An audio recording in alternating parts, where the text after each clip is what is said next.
Hello साथीहरु, आज मैं समोसा बनाउन लागेको। आटा गुन्दैछु अहिले। आटा गुनेर पहिला गलो गलो बनाएर रोटी बनाउनु पर्छ। अनि यहाँ सब्जी पनि रेडी भइसक्यो हाम्रो समोसाको सब्जी।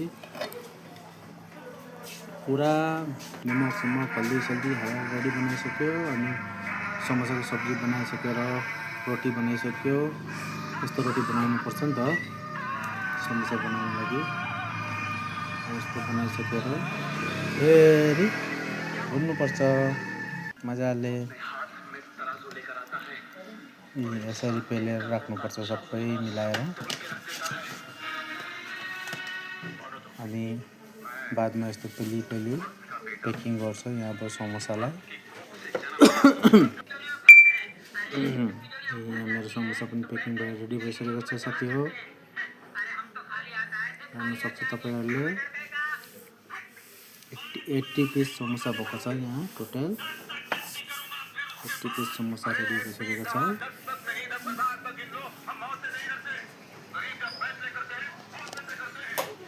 समोसा पनि बेसी ठुल्ठुलो त छैन, ठिक मिडियम साइजकै बनाएको हामीले।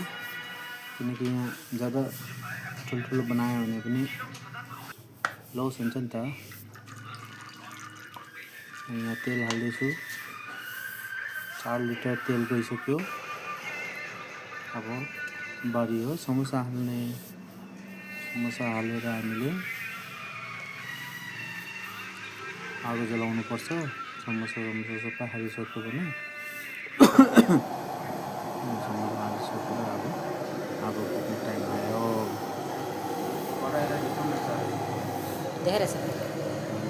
आगो जल्दैछ।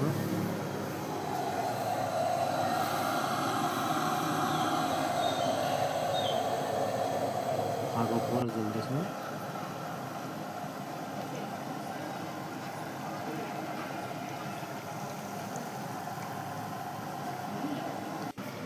समोसा पनि पाक्दैछ हाम्रो। समोसा पाकेर एक रातो हुँदैछ समोसा।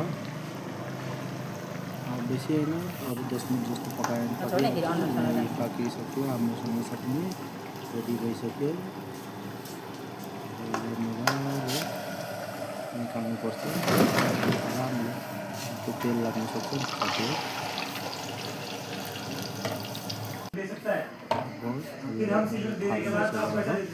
सोकेसमा राख्ने